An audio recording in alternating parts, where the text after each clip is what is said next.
خط لکھا اپنے دوست حبیب یمنی کے پاس اور اس میں لکھا تھا، ذرا توجہ سے سننا، ایمان تازہ ہو جائے گا۔ میں بتانا چاہتا ہوں میرا نبی کتنی شان والا ہے۔ اس نے اپنے حبیب یمنی کو خط لکھا۔ حبیب یمنی ابو جہل کے بزنس پارٹنر بھی تھے اور اس کے ہم سبق ساتھی بھی تھے، بچپن کے دوست بھی تھے اس کے۔ اس نے خط لکھا کہ تم حکیم بھی ہو اور بڑے عقل مند بھی ہو، لیکن آؤ ایک بات ہے تم سے کرنی ہے، جیسی میرا خط تمہیں ملے فوراً چلے آنا مکے میں۔ یہ خط حبیب یمنی تک پہنچا، جیسی خط ان کے پاس پہنچا انہوں نے فوراً سفر شروع کیا، مکے کی سرحد پر آئے۔ ابھی مکے میں داخل نہیں ہوئے ہیں کہ ابو جہل پہلے ہی باہر کھڑا ہو گیا تھا اور ہاتھ میں روئی لے کے کھڑا تھا۔ حبیب یمنی کو آتے دیکھا، اتارا نیچے کا، نیچے اترے حبیب یمنی کا اب کیا کہنا ہے؟ کہا پہلے یہ روئی لو اپنے کانوں میں لگا لو۔ کہا کس لیے؟ کہا کہ محمد کی آواز تمہارے کانوں تک نہ پہنچ جائے۔ کہا اس سے کیا ہو جائے گا؟ کہا تم نہیں جانتے ہو، اس کی آواز جن کے کانوں تک پہنچ جاتی ہے پھر وہ انہی کی بولی بولنے لگ جاتا ہے، انہی کی بولی بولنے لگ جاتا ہے۔ حبیب یمنی نے کہا چل ٹھیک ہے یار، بتا پھر تو نے بلایا کس لیے ہے؟ کہا یار تجھ سے سچ بتاؤں؟ کہا ہاں۔ کہا رشتے میں بھتیجا لگتا ہے لیکن باتیں بڑی عجیب کرتا ہے۔ کہا کیا کہ ہمارے خداؤں کو برا کہتا ہے، کہتا ہے یہ پتھر کے خدا ہیں، یہ کچھ نہیں دے سکتے۔ وہ کہتا ہے کہ ایک خدا ہے اور سب کو مرنا ہے، مرنے کے بعد اپنے اپنے زندگی کے اعمال کا حساب بھی دینا ہے۔ کہا یار ذرا سچ بتا کہ بندہ مر کے پھر سے زندہ ہو سکتا ہے؟ حبیب یمنی چونکہ پڑھے لکھے انسان تھے، کہنے لگے یار باتیں تو وہ سچی کرتا ہے، جس نے جب کچھ نہ تھے تب پیدا کر دیا، تو اگر وہ مارنے کے بعد پیدا زندہ کر دے تو کون سی بڑی بات ہے؟ کہا یار ذرا ساتھ چل۔ ہاتھ پکڑا ابو جہل نے حبیب یمنی کا، اپنے نبی کی شان ملاحظہ کرو، اپنے گھر میں لایا۔ اب حبیب یمنی کہتے بلایا کس لیے ہے تو نے؟ کہا یار میں نے تجھے اس لیے بلایا ہے، ذرا اس کا علاج تو کر دے، تو حکیم ہے، نبض پکڑ کے دیکھ لے،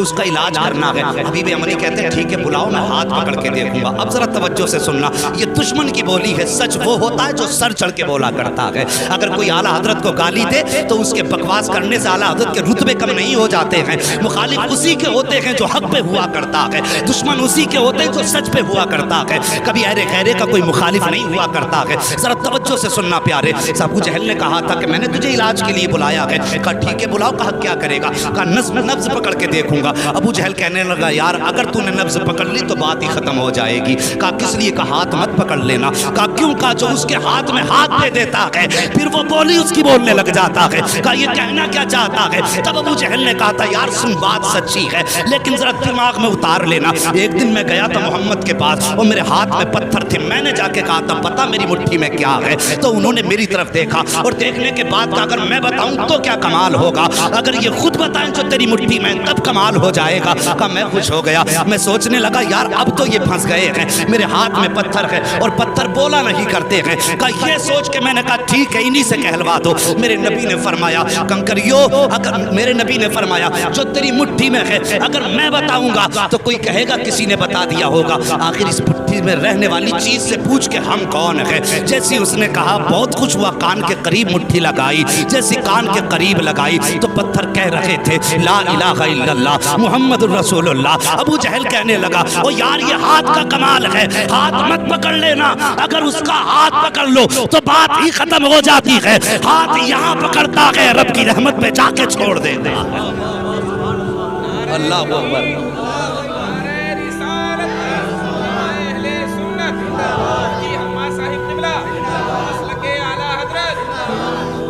ہاں صاحب کہا کہ ہاتھ مت پکڑ لینا۔ کہا ٹھیک ہے پھر؟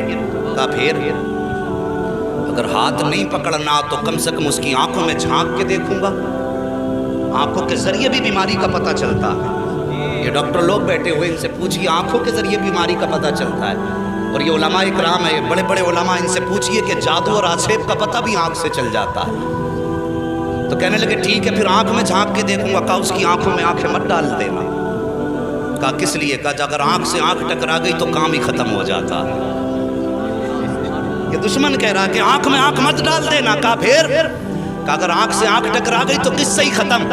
کہا کیا ہو جاتا؟ کہا ایک بار بلال کی نظر پڑ گئی تھی محمد کے چہرے پہ، پورے مکے نے مارا، یہاں تک کہ جسم سے خون بہا، کھال جلائی، چربی پگھل کے جلی۔ میں نے کئی بار مار کے کہا تھا محمد کا دامن چھوڑ دے۔ کہنے لگا اس کی آنکھوں کا کمال یہ ہے کہ جب سے اس کی نظر محمد کی نظروں سے جا کے ٹکرائی ہے، دنیا کا ظلم ایک پلے میں، بلال کی ہمت ایک پلے میں، وہ دنیا چھوڑنے تیار ہے، محمد کو چھوڑنے تیار نہیں ہوتا۔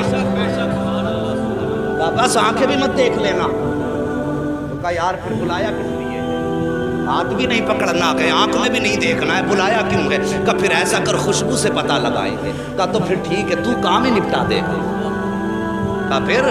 کہا خوشبو سے سونگ کے بتاؤں گا کیا ہے۔ کہنے لگا اس کی خوشبو کی سونگنے کی ضرورت کیا ہے؟ پورا مکہ کا باغ ہے، جس گلی سے گزر جاتا ہے 8 دن تک گلیاں مہکتی رہتی ہیں۔ بولو یار ذرا سبحان اللہ۔ اجی اگر تھک کے بھوکے بیٹھے تو میں قربان بھائی سے کہوں گا انہیں پہلے کھانا بانٹ لیں، اگر تھک کے نہیں بیٹھے تو محبت سے بولیں ذرا یا رسول اللہ۔ اللہ سلامت رکھے، اللہ آج کی گرمی تیرے محبوب کے ذکر کے لیے برداشت کی ہے، مالک قیامت میں محبوب کی زلفوں کا سایہ عطا فرما دے۔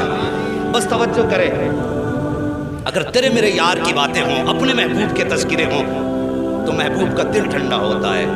ہم نے رب کے محبوب کا ذکر چھیڑا گیا، یقیناً خدا راضی ہو جائے گا۔ بس توجہ کریں، کہنے لگا خوشبو سونگنے کی ضرورت کیا ہے؟ جن گلی سے گزر جاتے ہیں 8 دن تک گلیاں مہکا کرتی ہیں۔ کہا کوئی ثبوت ہے؟ کہا ہاں۔ کہا کیا؟ کہا گزار کے دیکھ لو اور آنے بھی دو، قدم رکھنے سے پہلے خوشبو گھر میں آ جائے گی۔ ایک دن میرے نبی نے نا اپنی زوجہ حضرت خدیجہ الکبریٰ سے کہا تھا، خدیجہ 25 سال ہو گئے میرے ساتھ، 25 سال میرے ساتھ ہو گئے تمہیں، لیکن کبھی محمد کو دروازہ بچانے کی ضرورت نہیں پڑی۔ سارے بولو صلی اللہ علیہ وسلم۔ کبھی دروازہ بجانے کی ضرورت نہیں پڑی۔ بتاؤ میرے آنے سے پہلے ہی جیسے قدم دروازے پہ آتا ہے تم دروازہ کھول دیتی ہو، کیسے پتہ لگاتی ہو؟ تو کہتی حضور آپ اپنے دروازے سے پہلے والے چوراہے پہ ہوتے ہیں، کہ آپ وہاں ہوتے ہیں، خوشبو آپ سے پہلے گھر کے اندر آ جایا کرتی ہے۔ امام احمد بن حنبل کے پاس ایک بزرگ آیا کہ کہنے لگے حضرت مجھے بیٹی کو رخصت کرنا ہے، بیٹی کو رخصت کرنا ہے۔ کہا پھر؟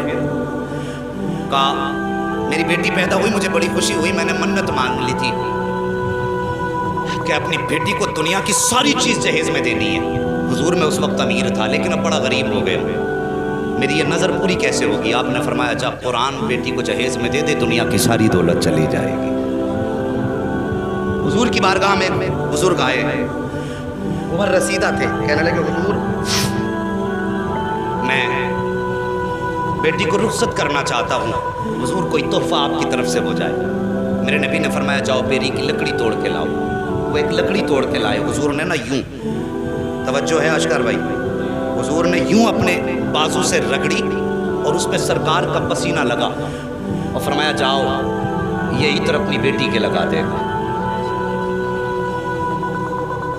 کیا فرمایا؟ جاؤ یہ پسینہ میرا اپنی بیٹی کے لگا دینا۔ مورخین نے لکھا ہے لے کر کے گئے وہ پسینہ سرکار کا بیٹی کے لگایا، جب داماد آئے گھر کے اندر تو وہی پسینہ داماد کے لگایا۔ اللہ اکبر۔ مورخین اور محدثین فرماتے ہیں کہ ان میں تو خوشبو آتی رہی جب تک جیے، لیکن ان کی 7 پشتوں تک مصطفیٰ جان رحمت کی خوشبو آتی رہی تھی۔ اور امام قسطلانی جو سرکار کے 900 سال کے بعد پیدا ہوئے، آپ فرماتے ہیں جب میں اس گلی سے گزرا جس گلی میں وہ نسل آباد تھی، جس پر مصطفیٰ کا پسینہ لگا تھا، امام قسطلانی فرماتے ہیں 900 سال گزر گئے، 900 سال کے بعد ایک بچہ میرے سامنے سے گزرا، جب میرے آگے سے گزرا اس کے بدن سے مدینے والے محمد کی خوشبو آ رہی۔ کہنے لگا سونگ مت لینا ورنہ 7 پشتوں تک مہکتا رہے گا۔ جی پھر تو ہو گیا کام، حبیب یمنی نے اٹھایا اپنا سامان اور چل دیے۔ بھائی کدھر جا رہے ہو؟ کا علاج کا کوئی طریقہ ہی نہیں بچا، ہاتھ میں نہیں دیکھ سکتا، آنکھ میں نہیں جھانک سکتا، خوشبو میں نہیں سونگ سکتا، تو بتا پھر علاج کیسے کروں گا؟ بھائی راضی ہو جا، غصہ نہ ہو، ٹھنڈے دماغ سے ذرا کام لے، بیٹھنا ہم انتظام کر لیں گے۔ کہا پھر؟ کہا ملاقات کر لے۔ کہا ٹھیک ہے ملاقات کر لیتے ہیں۔ جگہ کا تعین کدھر جانا؟ کہا ان کے ہاں تو نہیں جائیں گے، انہیں اپنے گھر بلا لیتے ہیں۔ توجہ کرنا، کیا کہا؟ انہیں اپنے، ذرا سارے کہہ دو، اپنے گھر بلا لیں گے، اپنے۔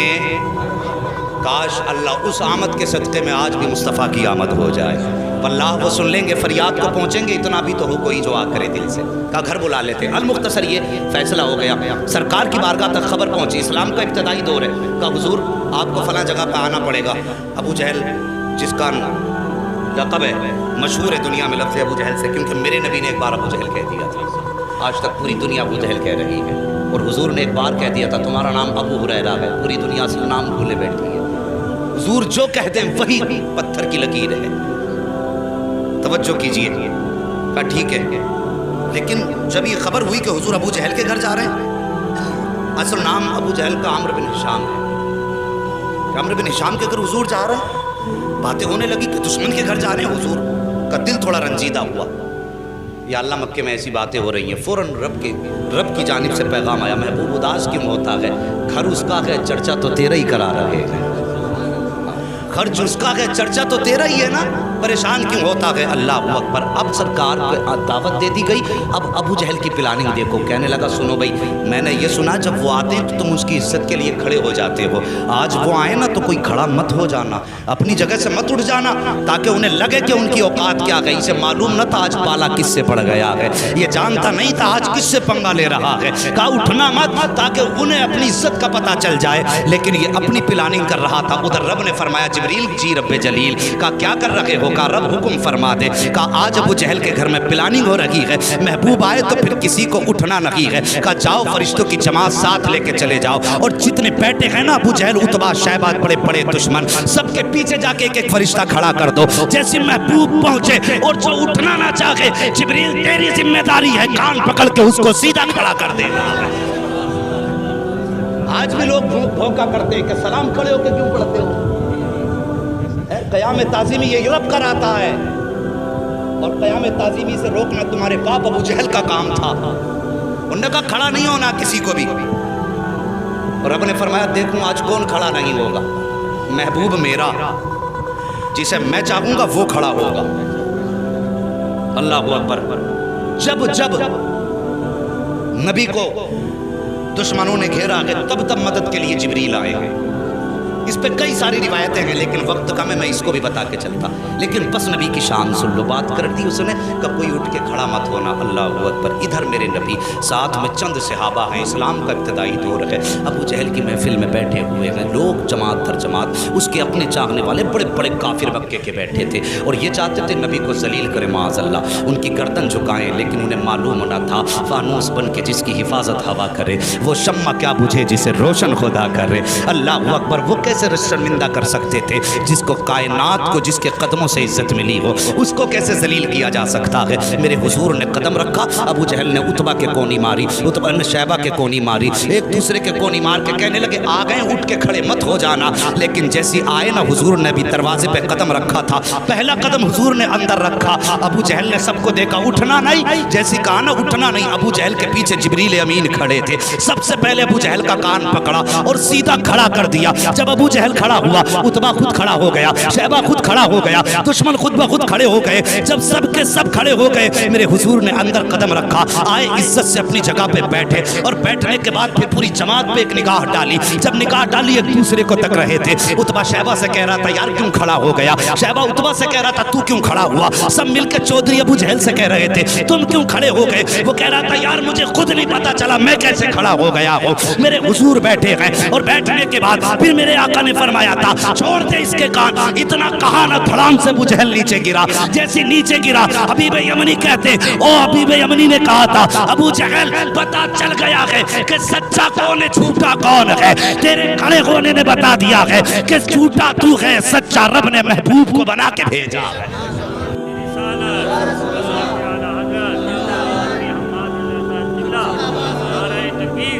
بس توجہ کیجئے پیارے، اللہ سلامت رکھے سب کی نسلوں کو جتنے بھی مسلک اہل سنت والے ہیں. بس توجہ کیجئے. بیٹھ گئے حبیب یمنی کہنے لگے مجھے اس نے بلایا ہے اور اس لیے بلایا ہے کہ سنا ہے آپ ایسی ایسی بات کرتے ہیں. میرے نبی نے فرمایا ہاں میں اللہ کا رسول ہوں، خدا ایک ہے، قولوا لا الہ الا اللہ تفلحوا انی رسول اللہ. ہاں میرے نبی نے فرمایا. حضرت حبیب یمنی ابھی ایمان نہیں لائے تھے. کہنے لگے اچھا اگر آپ نبی ہیں تو یہ تو میں بھی جانتا ہوں کہ نبی جادوگر کا جادو آسمان پہ نہیں چلتا، صرف زمین پہ چلتا. اس کا دعویٰ یہ کہ آپ جادوگر ہیں. میرے نبی کے بارے میں کہنے لگے کہ ابو جہل کا دعویٰ یہ کہ آپ جادوگر ہیں، لیکن میں یہ جانتا ہوں کہ جادوگر کا جادو زمین پہ چلتا آسمان پہ نہیں. اور نبی وہ ہوتا ہے جو دل کے حال جانتا ہے. آج بد مذہب بدعقیدہ لوگ کہتے ہیں کہ حضور کو پیٹھ کے پیچھے کی خبر نہیں.